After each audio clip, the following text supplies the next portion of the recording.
Assalamualaikum warahmatullahi wabarakatuh. بهذا ولا ذا؟ طيب. إن الحمد لله نحمده ونستعينه ونستغفره ونعوذ بالله من شرور أنفسنا ومن سيئات أعمالنا ما يهده الله فلا مضل له ومن يضلل فلا هادي له بعد. اللهم اشرح لنا صدورنا واهدنا يا ربنا كما هديت نبينا وكما هديت أصحابه والتابعين وأتباع التابعين وعلماء الوارثين آمين رب العالمين. Bapak Ibu, ini hari ini hari yang kelima ini ya, yang keempat ya. Jadi saya mulai agak lemas sedikit, tapi nggak apa-apa. Nanti kalau udah panas mesinnya hilang capeknya ya. Obatnya guru itu cuma ngajar, apapun sakitnya ngajar langsung hilang capeknya. Tema kita melanjutkan kajian yang Masjid Al-Firdaus malam tadi. Di Masjid Al-Firdaus kita membahas tentang hadis dhaif ya. Hadis dhaif artinya hadis lemah ditambah hadis palsu. Kita sudah jelaskan bahwa hadis dhaif terbagi tiga. Hadis dhaif lemah biasa itu bisa naik. Contohnya hadis orang berbuka puasa. Ada hadis yang sangat dhaif, tidak bisa lagi dipakai, seperti orang kalau sakit parah opname nggak bisa kerja. Nah, kalau yang hadis dhaif biasa seperti orang flu masih bisa kerja, ya, masih bisa canda. Sahih sehat, sedangkan dhaif atau saqim hadisnya sakit. Apa sebab hadis itu sangat lemah? Karena rawinya, periwayatnya tersangka memalsukan hadis. Kalau dalam dunia hukum tersangka korupsi langsung orang nggak percaya dia ya. Begitu juga dalam ilmu hadis, tersangka belum terbukti maka hadisnya ditolak. Lalu ada hadis palsu, nah ini pengantar aja. Hadis maudhu, ini hadis yang terbukti periwayatnya memalsukan hadis. Lalu apa hukum meriwayatkan hadis palsu? Hukumnya haram. Hukumnya apa? Sama dengan makan babi, haram. Bahkan dosanya lebih besar daripada makan babi. Kenapa? Meriwayatkan hadis palsu berarti ikut serta memalsukan agama. Dalam surat Az-Zumar disebutkan waman azlamu mimman iftara 'ala Allah. Siapa yang lebih zalim daripada orang yang buat-buat atas nama Allah, memalsukan atas nama Allah, memasukkan atas nama Rasulullah. Maka dalam hadis yang mutawatir yang pasti sahih, man kadzaba alayya, boleh dibaca kaziba, siapa yang berbohong atasku, atas namaku, atas nama Muhammad sallallahu alaihi wasallam, amdan, muta'ammidan, di riwayat Imam Bukhari Muslim muta'ammidan, dengan sengaja, falyatabawwa maq'adahu minan nar, siap-siap tempat duduknya dari api neraka. Hadis ini sahih riwayat Imam Bukhari, Muslim, Abu Dawud, Tirmizi dan hampir semua riwayat. 70 orang meriwayatkan hadis ini. Sahabat Nabi sallallahu alaihi, disebut ini hadis mutawatir ma'lami wal lafzi. Apalagi ini yang paling bahaya, hadis yang kedua. Nabi SAW dalam riwayat Imam Muslim bersabda, man haddatha anni hadisan yura annahu kazban atau kaziban, ya, boleh dua-duanya. Siapa yang meriwayatkan, menyampaikan, menjadikan bahan ceramah, bahan khutbah, di-share, diviralkan, dan dia tahu itu hadis palsu, fahuwa ahadul kadzabin, dia adalah agen hadis palsu. Meskipun gelarnya ustadz, doktor, LC, MA, kiai, haji, syekh, maulana, apapun gelarnya, dia tahu itu hadis bermasalah, dia riwayatkan, dia ceramahkan. Dikatakan orang itu hadis palsu, Ustaz. Oh, untuk ceramah nggak apa-apa, untuk fadilah amal nggak apa-apa. Hati-hati, fadilah amal hadis dhaif biasa, tapi hadis palsu tidak bisa dijadikan untuk fadilah amal. Kenapa? Orang menggunakan hadis palsu untuk beramal sama dengan mandi tapi pakai kotoran. Tambah bersih atau tambah kotor? Tambah kotor. Sepakat? Tambah bau atau tambah harum? Makanya pengamal hadis palsu bagi orang-orang yang kalbunya dan ilmunya tajam, orang itu bermasalah. Bermasalah, Pak. Berbohong atas nama Nabi ada dua, menambah-nambahi atau mengurang-urangi. Yang nama nambahi biasanya masyarakat awam, yang ngurang-ngurangi biasanya orang-orang yang ekstrim. Nabi nggak pernah menolak itu, dia tolak. Nabi tidak pernah melarang itu, dia larang. Itu juga berbohong. Nabi tidak pernah mengatakan itu, dia tambah-tambahkan. Itu juga berbohong. Jadi ustadz bisa aja bohong, ya? Jamaah juga bisa bohong. Ternyata mohon maaf, kami paling takut bab ini. Ustadz itu paling banyak bohong atas nama Rasulullah Sallallahu Alaihi Wasallam, ya? Banyak bohong, banyak sekali bohong. Ini mohon maaf, saya sebut saja, ya. Dulu 2013 kita baru bentuk Cordova, Korps Dai di sini. Kita buat training. Ada satu ustadz teman kita bilang apa? Ustadz, saya sudah baca Sahih Bukhari, Muslim, Abu Daud, Tirmizi, disebutin 6 kitab. Saya kaget. Saya kaget, Pak. Tapi tidak ada zikir ba'da sholat dengan mengeraskan suara. Wah, saya kemudian gergetan juga. Di samping kita pembicara itu orang ulama lah di sini. Kita nggak usah sebut, ya. Dia kakak kelasnya Ustadz Al-Nuf. Ternyata dia nggak baca juga. Dia bilang emang tidak ada, tapi dalam fikih berarti dia nggak baca Sahih Bukhari, Sahih Muslim, Abu Daud, Tirmizi. Hadis mengenai zikir setelah sholat dengan mengangkat suara. Akhirnya pelan-pelan. Saya waktu itu jadi moderator, bukan pemateri. Jadi saya pemateri 3, lalu dari luar 1. Dari Jakarta kita waktu itu, ya. Akhirnya pelan-pelan, Afwan Ustadz, boleh saya tambahkan? Boleh. Akhirnya kita tanya, antum sudah baca Sahih Bukhari? Udah bilang iya. Serius? Dari awal sampai akhir? Dia bilang iya. Antum sudah baca Sahih Muslim? Dia bilang iya. Antum sudah baca Sunan Abu Daud? Dia jawab iya. Allahumma shalli ala Muhammad. Dia berbohong. Saya tahu dia tidak pernah keluar negeri dan tidak pernah ngaji di Jakarta, tidak pernah ngaji di Ma'had Darus Sunnah. Tapi dia ngaku pernah membaca semua kitab hadis yang 6. Akhirnya boleh. Baik Ustaz, antum sudah sampai dalam bab zikir. Sahih Bukhari Kitabus Shalah, Muslim juga zikir ba'da salat, Abu Daud, Tirmizi, semua kita sebut, 6 riwayat kita sebut bahwa Nabi SAW, para sahabat Nabi, ya, kata Ibn Abbas, kan mereka yarfa'una aswatahum, mengangkat suaranya, mengeraskan suaranya, bizikrillah, dengan berzikir, ba'da kulli maktubah, setiap selesai salat wajib. Hadis Sahih Bukhari, Abu Daud, Tirmizi, Nasai, sampai ke Imam Al-Hakim meriwayatkan itu. Dia ngakunya udah baca 6 kitab. Ini berbohong, mengurangi yang ada. Tapi alhamdulillah setelah itu dia mau insaf, dia mau ngaku, ya. Karena kita kerjain. Orang begitu saya kerjain, Pak, dulu. Tapi sekarang kita udah mau lagi, ya. Kita sayang orang begitu, mungkin dia ingin menguji-uji kita, ya. Baik. Bapak, Ibu, ikhwan, akhwat fillah. Kita mulai masuk hadis-hadis palsu atau sangat lemah tapi populer dan sering dibacakan ustadz di khutbah-khutbah, di Google, di ceramah-ceramah. Ini mohon maaf ya para ustadz, ya, ini bukan bermaksud menggurui atau ngerjain, ya, supaya kita nggak terjebak kepada hadis yang tadi, kapling masuk neraka, mau, ya. Ini kadang-kadang ustadz yang malah ngeles, ya, untuk hiburan nggak apa-apa loh ustadz. Hati-hati. Imam Ahmad mengatakan, kami idza rawaina fil halal wal haram, ketika kita meriwayatkan dalam halal haram, apalagi bab akidah, tasyaddadna, kami harus ketat. Yang sahih, yang dhaif tidak dipakai. Namun jika rawaina fi ma siwa dzalik, di luar halal haram, di luar hukum Islam, cuma dalam fadilah amal, motivasi beramal, tasahalna, kami melonggarkan. Ini perkataan Imam Salafus Saleh, Imam Ahmad, gurunya para imam ahli hadis.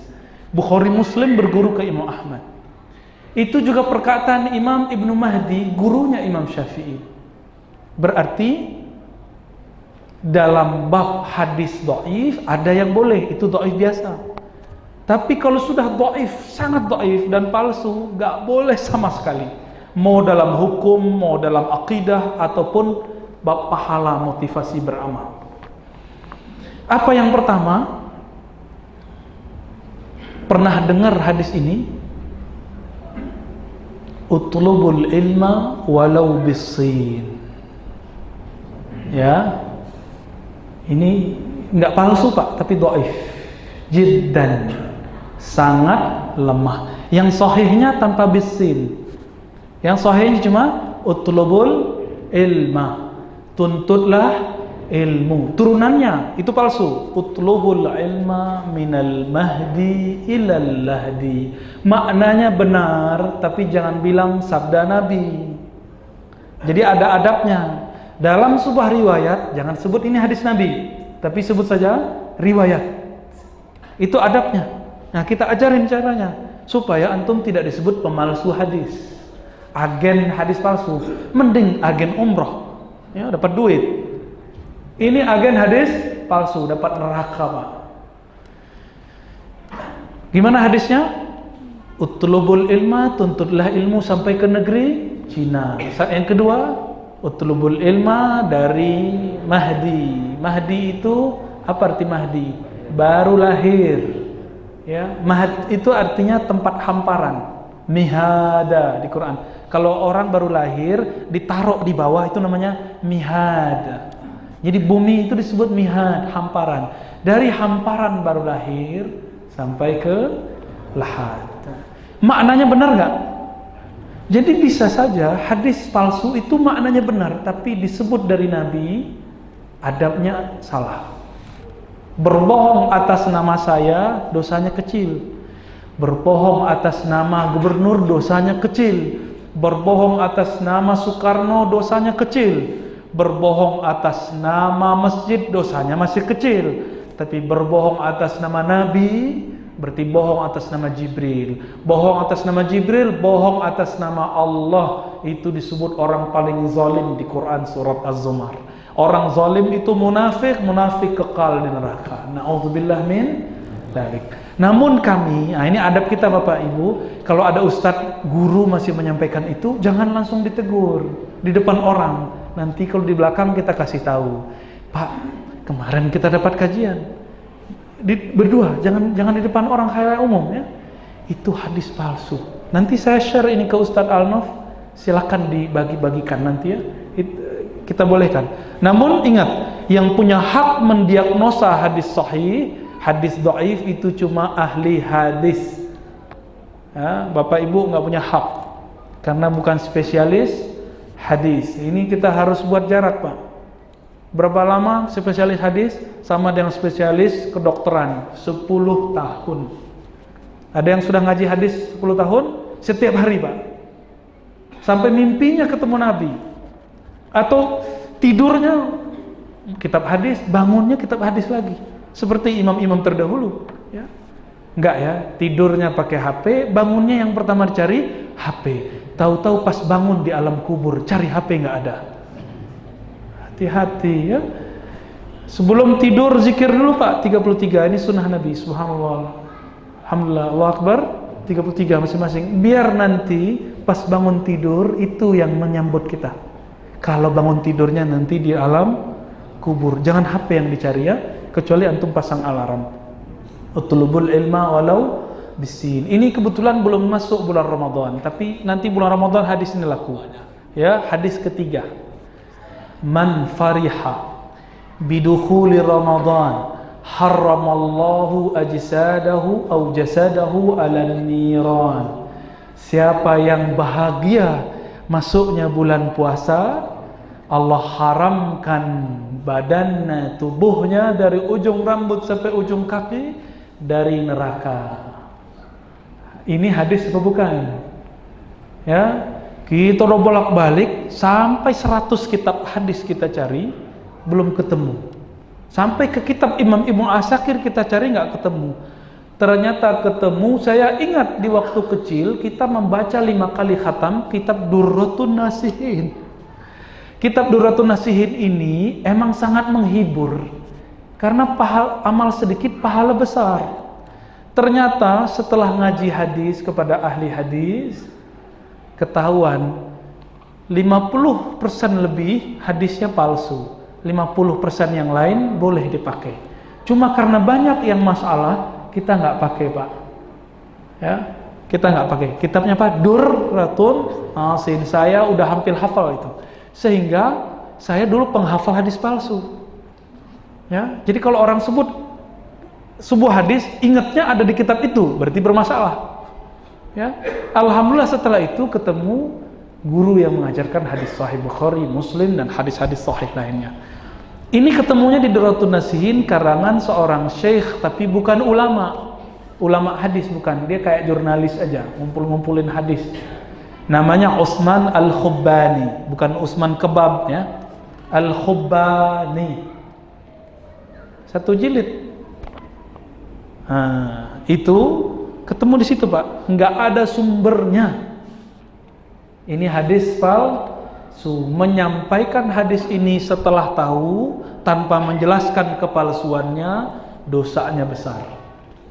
Tapi kalau belum tahu, semoga Allah tutup ketahuannya. Ya. Apa turunannya kalau bulan puasa?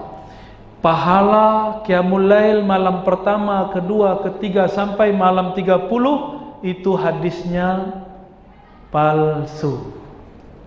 Kan banyak tuh di masjid-masjid ya dibagi. Sumbernya mana? Durratun Nasihin. Kalau mau baca kitab hadis tanpa guru boleh. Namanya Riyadhus Shalihin. Dicatat, Pak, dalam hati ya, dalam pikiran. Riyadhus Shalihin. Ada satu lagi, Fadailul A'mal, karya ikhwan kita tabligh. Cuma ada hadis dhaif di situ, udah dijelaskan oleh Maulana Zakaria Al-Kandahlawi. Saya dapat sanad hadis itu dari murid Syekh Yasin langsung dari Maulana Zakaria. Jadi jarak saya dengan Maulana Zakaria cuma dua orang ya. Guru saya Syekh Yasin langsung Maulana Zakaria Al-Kandahlawi. Jadi walaupun saya tidak aktif selalu dalam harakat tabligh, tapi saya dapat sanad kitabnya. Alhamdulillahirabbil alamin. Dulu pernah ikut ya, sehingga kita tahu betul tidak semua di dalamnya sahih. Tapi dia Syekh Zakaria sudah menjelaskan adabnya. Apa adabnya? Jika menyampaikan hadis dhaif yang sangat dhaif dan hadis palsu, adabnya adalah menjelaskan kelemahannya. Tapi sayang, di terjemahan yang dipakai ikhwan-ikhwan tabligh, ahbab tabligh, yang penjelasan dalam kurung tidak diterjemahkan supaya kitabnya nggak ketebelan gitu. Tapi yang alim ngerti, Pak. Maka teman-teman tabligh itu kalau ngirim jamaah tabligh itu ada pilarnya, salah satunya ulama mesti dikirim ya. Nah, makanya saya nggak berani nyebut jamaah tabligh jamaah kompor ya. Bagi saya jamaah tabligh itu jamaah yang ngompor-ngomporin masuk surga ya, walaupun saya bukan ahbab tabligh, tapi saya mencintai mereka ya. Ada 1-2 salah adab kita maklumi, Pak, nggak apa-apa. Masa ustadz diajak khuruj? Kita khuruj tiap hari ya. Kita khuruj di ma'ad tiap hari. Dia belum bangun, kita sudah bangun. Tapi datang ke rumah bilang apa? Ustadz, antum khuruj dong sama kita. Masa ustadz nggak mau khuruj, kita aja khuruj? Ya saya senyum aja ya. Kami khuruj setiap hari. Ya ente kan dapat gaji di situ. Kurang ngajar dia ya. Apa kita setiap mengajar hadis dapat gaji? Enggak, Pak. Suuzon nama ulama. Nah itu oknum ya. Tolong antum yang ahbab tabligh kasih tahu itu oknum-oknum ya. Saya sudah disinggung lebih dari 3 kali. Habis kajian kita ditashkil di bawah. Ya, kita capek-capek bela mereka di tanah, di lapangan, malah kita dihina di depan orang ya. Di BSD pernah ya, Jakarta. Tapi ya sudah, ana muhibbuhum ya, saya cinta mereka, cinta jamaah dakwah. Jadi sudah berapa hadis? Udah 4 ya? Udah 4. Mau nambah? Ya. Ada hadis dhaif tapi sudah naik menjadi hasan. Sumu tasihhu. Puasalah kamu nanti sehat. Dulu penelitian pertama saya hadis yang dhaif, ternyata ada hadis yang menguatkannya. Jadi saya merevisi lagi. Jadi penelitian hadis itu berkembang, Pak.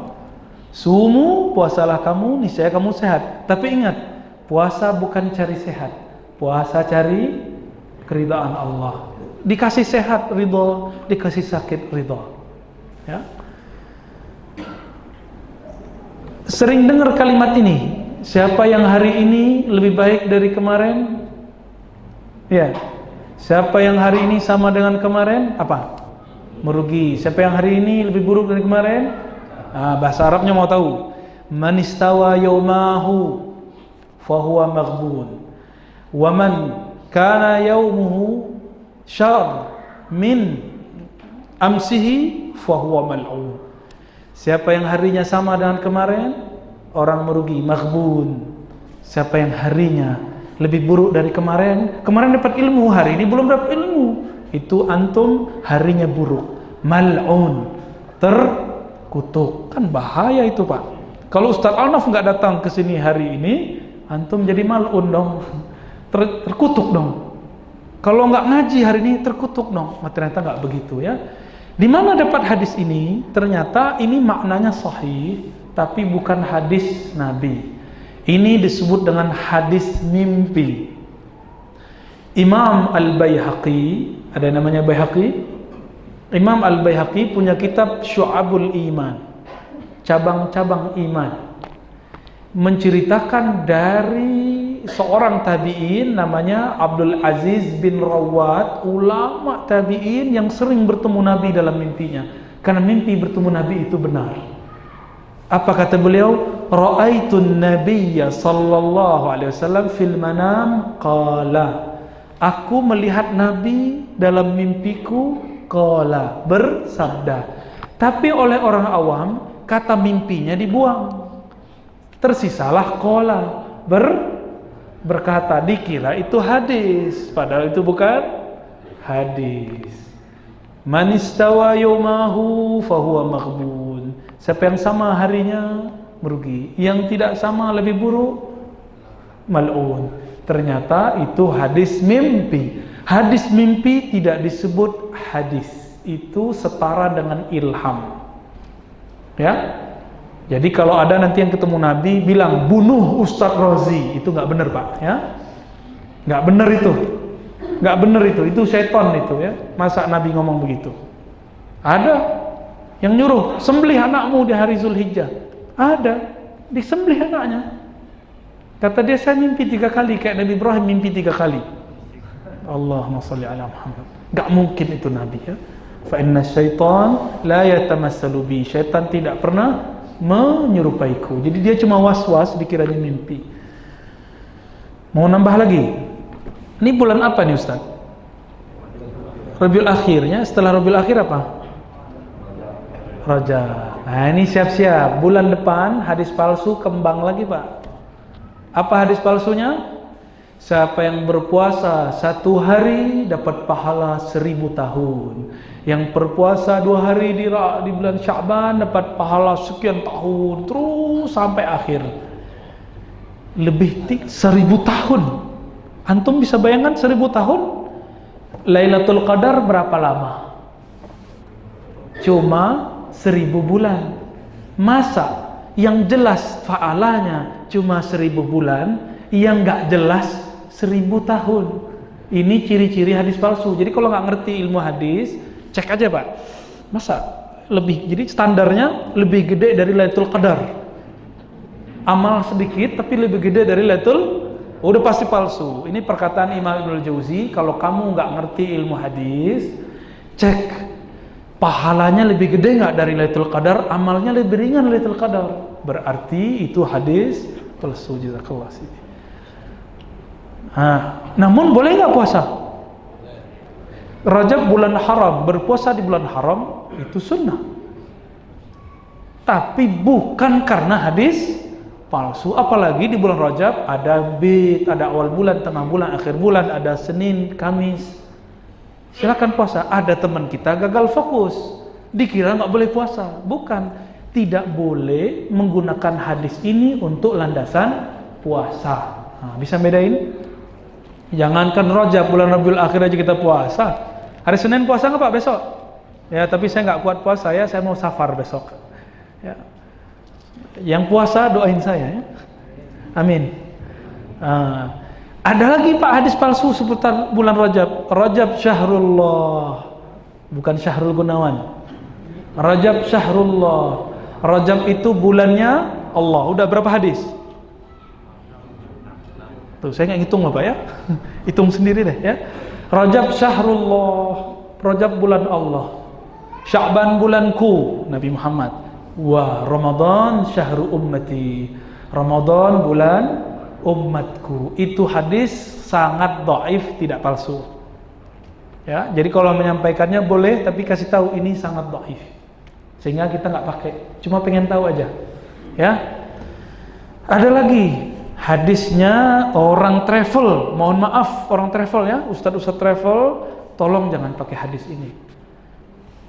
Keafdalan meninggal di Makkah. Ya. Nabi menjamin masuk surga man mata fi Makkah. Siapa yang meninggal di Makkah. Makanya dulu ustadz kita, tuan guru, saya ingin mati di Mekah. Nenek-nenek kita dulu, saya ingin mati di Mekah. Ternyata hadisnya palsu. Ibnu Umar, Ibnu Abbas, kalau tinggal di Mekah, beliau cari luar haram. Nyarinya di belakang Ji'ranah. Kenapa? Ketika ditanya beliau jawab, saya kalau sudah masuk tanah haram, saya tidak boleh menyimpan kesal sedikit pun di kalbu, karena satu kekesalan dipandang besar oleh Allah Ta'ala. Kalau salat satu jadi 100.000, tapi kesalahan satu dipandang besar. Kenapa? Kalau ada orang meludah di depan anak kecil di luar sana boleh nggak? Tapi kalau antum meludah di sini, ini masjid Pak, ini tanah haram atau tanah biasa? Ini tanah biasa. Meludah di sini dosa besar nggak? Dosa besar. Apalagi punya kotoran hati di sana. Maka Imam Sya'rani mengatakan, kalau kamu tidak sanggup punya adab rohani, adab qalbu tinggal di Makkah, jangan tinggal di Makkah. Tinggal di luar kota Makkah. Ya. Gitu, ya. Jadi tolong ustadz travel jujur menyampaikan hadis. Jujur menyampaikan hadis. Pakai hadis-hadis yang sahih. Ini banyak hadis sahih. Hampir 50 hadis tentang haji, umrah. Mulai dari fadilahnya sampai cara-caranya, semuanya ada, ya. Kemudian tentang bahasa Arab, bahasa surga. Saya dulu didoktrin, jangan-jangan Ustadz Al-Naf ini kalau diajak bahasa Inggris, ini udah lupa nih ya. Kenapa? Dulu didoktrin kita di pesantren atau di ma'had atau di asrama. Apa doktrinnya? Bahasa Inggris bahasa munafik. Bahasa Arab bahasa surga. Nabi bersabda, bahasa Arab bahasa surga. Wah, kita akhir semangat. Ini efek belajar hadis palsu ini dulu ya. Tapi akhirnya kita tidak sejago bahasa Arab ngomong bahasa Inggris. Saya alhamdulillah faham ya, kita sering menerjemah bahasa Inggris, tapi ngomongnya nggak seperti bahasa Arab. Ngomong bahasa Arab tuh kayak sendawa aja ya. Tapi kalau ngomong bahasa Inggris gini dulu, ya. Mikir dulu, menerjemah dulu di sini. Baca teksnya nggak selancar bahasa Arab. Karena doktrin itu. Ternyata hadis ini hadis palsu. Lughatul Arabiyyah, al-lughatul Arabiyyah lughatul jannah. Bahasa Arab bahasa surga, bukan hadis sahih. Hadisnya palsu. Jadi tolong guru-guru pesantren, guru-guru sekolah jangan pakai hadis ini. Pakai kalimatnya Umar bin Khattab. Apa kata beliau? Ta'allamu lughatal arabiyyah. Belajarlah bahasa Arab, fa innahu nisfuddin. Karena separuh ilmu agama ada dalam bahasa Arab. Jadi yang sudah bisa bahasa Arab, dia sudah punya kunci setengah. Tinggal mau ngaji, dia dapat setengah lagi. Ilmunya sempurna. Ya. Kenapa kita katakan gitu? Karena dalam surat Ar-Rum dikatakan wa min ayatihi, di antara ayat-ayat Allah, kebesaran-kebesaran keagungan Allah, ikhtilafu alsinatikum, perbedaan bahasa kamu, wa alwanikum, dan warna kulitmu, inna fi dzalika laayatin lil alimin, sesungguhnya hal itu adalah pertanda kebesaran Allah bagi orang yang alim. Jadi orang alim itu tidak hanya bahasa Arab, tapi bisa mengerti banyak bahasa. Saya pernah belajar bahasa Prancis, pernah belajar bahasa Persia, pernah belajar bahasa Jawa, tapi bukan Jawa biasa, Jawa kitab. Hono Coroko Doto Sowolo, lebih tua Pak dari ini, cuma 20 aksaranya. Kita pernah belajar dulu, tapi lupa semua. Yang tersisa hari ini cuma bahasa Arab, bahasa Inggris, bahasa Prancis, bahasa Persia sedikit sekali. Jadi cuma 4 bahasa ditambah bahasa Minangkabau, bahasa Melayu, bahasa Indonesia, bahasa Sunda, bahasa Jawa harian. Nah itu, jadi 10, 50 berapa? 8 bahasa juga ya. Alhamdulillah. Khalas, hanal waqt. Baik. Masih banyak ini Pak. Di musim Maulid biasanya ada hadis dhaif. Tapi ini dibolehkan membacakannya. Tatkala Nabi lahir, berguncang istana Persia, kekaisaran Romawi. Dapat cerita itu? Itu hadis dhaif, tapi boleh disampaikan. Kenapa? Karena kisah-kisah ini terjadi sebelum Nabi lahir atau pas Nabi lahir, sebelum kenabian. Belum ada sistem periwayatan. Jadi itu sebabnya buku-buku sirah Nabawi isinya dipenuhi dengan hadis-hadis yang tidak kuat. Imam Ibn Taimiyah, Ibn Qayyim, terus sahabat Ibn Qayyim, Ibn Katsir nulis As-Sirah An-Nabawiyah. Ternyata hadis dhaifnya banyak. Tapi beliau jelaskan bahwa ulama sepakat membolehkan dalam sejarah pakai hadis dhaif selama tidak palsu. Jadi kalau ada teman-teman kita mengkritisi hadis-hadis cerita kelahiran Nabi, berarti tidak mengerti kaedah dalam meriwayatkan hadis sejarah. Ya, jadi boleh ya. Itu yang ada di Barzanji, Simtud Durar itu hadisnya dhaif kebanyakan. Tapi boleh. Yang sahih cuma Nabi lahir belum mengatakan wulidtu makhtunan. Aku terlahir tidak lagi perlu dikhitan, sudah kayak dikhitan. Secara kedokteran itu bisa terjadi. Lalu apalagi Nabi kemudian mengatakan aku waktu kecil belum udah mumayyiz, udah bisa membedakan baik buruk di bedah dadaku. Itu sebelum kenabian. Ini sahih. Apalagi Nabi jalan-jalan di kota Mekah, tiba-tiba ada batu ngomong. Coba kalau antum ini jalan ke masjid, pohon ngomong, berani nggak jalan situ? Makanya nggak ada yang jadi nabi di sini. Kalau ada pohon ngomong langsung gila, langsung ngerasa dirinya nabi, ya. Makanya Ahmad Musaddiq di Jakarta langsung menjadi gila Pak. Itu udah gila itu, orang aku nabi itu pasti gila. Ada nggak beres di sini? Itu nggak bisa diobati. Dibawa ke rumah sakit juga nggak beres. Dimasukin penjara juga nggak akan hilang. Udah akut. Itu kegilaan, tapi kegilaan rohani. Bukan di sini Pak gilanya, dia cerdas, tapi kegilaannya di rohani, karena nggak berguru. Ya. Apa kata Nabi? Inni la a'rif. Sungguh aku tahu. Apa yang beliau tahu? Hajaran, sebuah batu di Makkah. Yusallimu alayya, mengucapkan salam kepadaku qabla an ub'ats, sebelum aku jadi rasul, sebelum aku diangkat jadi rasul. Batu tahu kalau itu Nabi Muhammad, berarti beliau sudah jadi nabi. Saya mau tanya, kapan Nabi Muhammad jadi nabi? Kita cek nih, belajar agamanya gimana nih? Umur? Tuh, palsu semua kan hadisnya? Masuk ke sekolah Pak. Padahal hadis yang sahihnya menyebutkan dalam hadis Imam Al-Hakim, kuntu nabiyyan wa Adam baina ma'in wa tin. Aku sudah jadi nabi, Adam belum tercipta.